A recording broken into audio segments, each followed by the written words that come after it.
शनिवार का दिन घुमंतू समाज के लिए ऐतिहासिक दिन रहा। घुमंतू समाज के लिए बनाए गए केंद्रीय कार्यालय राजस्थान की राजधानी जयपुर में आगामी मीटिंग की व्यवस्था की गई, आगे की कार्यप्रणाली तैयार की गई और ऐसे लोगों की मीटिंग की गई जिनके नेतृत्व में अब मुख्यमंत्री से मुलाकात होनी सुनिश्चित हो गई है। जी हाँ, भारत जोड़ो मिशन सोसाइटी तथा एकीकृत कच्ची बस्ती महासंघ के नेतृत्व में अब एक नई लहर चल पड़ी है। एक नई डगर की ओर यह कुनबा चल पड़ा है और अब इस कुनबे में राजेश मीणा, डॉक्टर राजेश मीणा, जिन्होंने अपना पूरा जीवन गरीबी और कच्ची बस्ती के उत्थान के लिए लगा दिया है। जी हाँ, ये वे ही राजेश मीणा हैं जो सिविल डिफेंस के चीफ वार्डन के रूप में हजारों लोगों को राशन कार्ड की व्यवस्था देने और उनके जीवन उत्थान करने के लिए राष्ट्रपति पदक से सम्मानित किए गए हैं। जी हाँ, राष्ट्रपति पदक से सम्मानित डॉक्टर राजेश मीणा अब घुमंतू समाज के हित के लिए हमारी टीम से जुड़ चुके हैं और हम उनके नेतृत्व में अब सरकार से बात कर आगे बढ़ेंगे।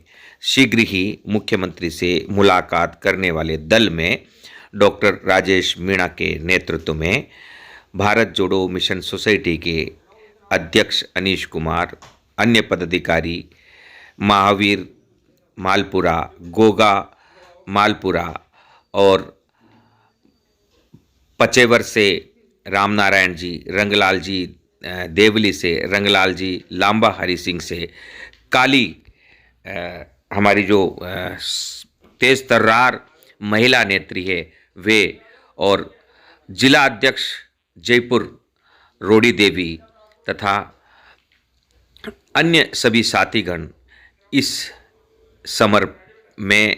सफ़र पर हमारे साथ आगे बढ़ रहे हैं और इन्हीं रणबांकुरों की मीटिंग में शनिवार का दिन जो राजस्थान की राजधानी में एक मीटिंग के रूप में गठित हुआ, उसमें सभी लोगों का माला पहनाकर सम्मान किया गया, स्वागत किया गया और साथ में हमारे साथ राजेश कुमार मीणा डाबला जी, जो कर्मठ कार्यकर्ता के रूप में हर कदम पर राजेश कुमार मीणा के साथ चल रहे हैं, समाज उत्थान की दिशा में, राष्ट्र उत्थान की दिशा में उनका साथ दे रहे हैं, वे भी आ खड़े हुए। ऐसा लग रहा है कि ये यात्रा रुकने वाली नहीं है, यह यात्रा आगे बढ़ेगी। एक छोटी सी बात और हम लोग यहाँ कहना चाहते हैं, कई बार गलतफहमियाँ होती है।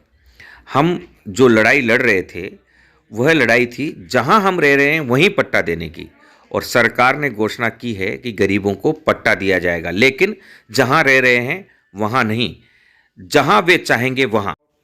और ये लड़ाई लंबी चल रही है, अर्थात हमारे नागरिक, हमारे घुमंतू समाज के लोग, गरीब कच्ची बस्ती में रहने वाले लोग यह कह रहे हैं कि जहां हम रह रहे हैं वहीं पर हमें पट्टा दो। वो ज़मीन हमारे पास ही तो है, लेकिन सरकार कह रही है कि हम वहां पर पट्टा नहीं देंगे, वो ज़मीन बहुत कीमती है, हम वहाँ से आपको 40-50 किलोमीटर दूर पट्टा देंगे।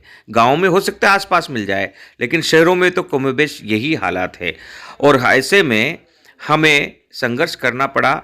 और जहाँ रह रहे हैं वहीं पर, जिस हालत में रह रहे हैं, जितनी भूमि पर रह रहे हैं, अब 50 गज का अगर पट्टा हमें मिल जाता है तो हमारे गाय, बैल, भैंसें, बकरियां, भेड़ें, हमारे जो बाकी सामान है, जो भी हमारे काम के सामान है, उनको कहाँ रखेंगे? बाड़ा कहाँ है हमारे लिए?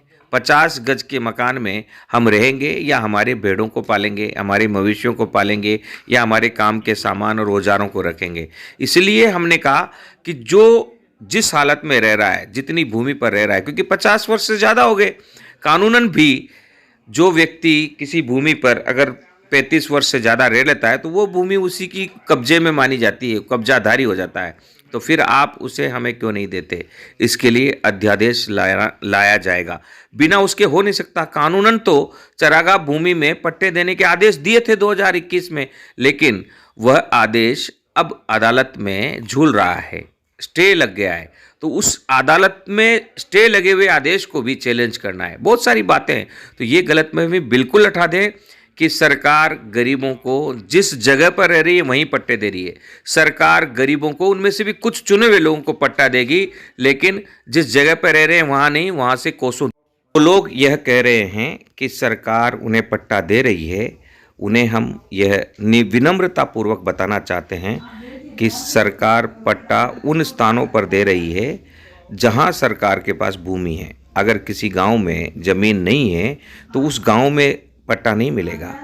उस पंचायत समिति में जहां भी ज़मीन होगी वहां मिलेगी, अगर नहीं होगी तो शहरों में आपको आकर बसना होगा। तो हम यही तो कह रहे हैं कि हम जहां वर्षों से रह रहे हैं हमें पट्टा वहीं दिया जाए, हमें दूर नहीं भेजा जाए। दूर जो पट्टा चाहते हैं उनके लिए निःशुल्क हम मदद करने के लिए तत्पर हैं। जो सरकारी व्यवस्था में, सरकारी आदेश के तहत सरकार जहां उन्हें बसाना चाहे वहां बसना चाहते हैं, उनके लिए भारत जोड़ो मिशन सोसाइटी निःशुल्क व्यवस्था के लिए तत्पर है। 1 रुपया भी उनको खर्च नहीं करना पड़ेगा, उनको पट्टा भी मिलेगा और उस मिले हुए पट्टे पर प्रधानमंत्री आवास योजना के तहत मकान भी बना के दिए जाएंगे। लेकिन जिस जगह पर हम रह रहे हैं, अगर वो 50 गज से या 150 गज से ग्रामीण क्षेत्र में ज़्यादा है, तो उसके लिए तो हमें लड़ना ही होगा, और वही तो लड़ाई चल रही है। उसी आदेश के तहत तो हम पंचायत स्तर तक रजिस्टर संधारित करने की मांग कर रहे हैं, ताकि नापजोख किया जाए और जितनी ज़मीन वर्तमान में हमारे पास है उसका पूरा प्रूफ, उसका पूरा खाका और उसके कब्जे का आधार तैयार किया जाए। अभी कोई सबूत ही नहीं है, इसीलिए हम लड़ रहे हैं। तो इस लड़ाई को समझो, और जो आज हमारे साथ नहीं हैं वे कल हमारे साथ होंगे। इसी सोच के साथ हम मुट्ठी भरी सही यात्रा पर, सफ़र पर चल रहे हैं, जीत कर लौटेंगे।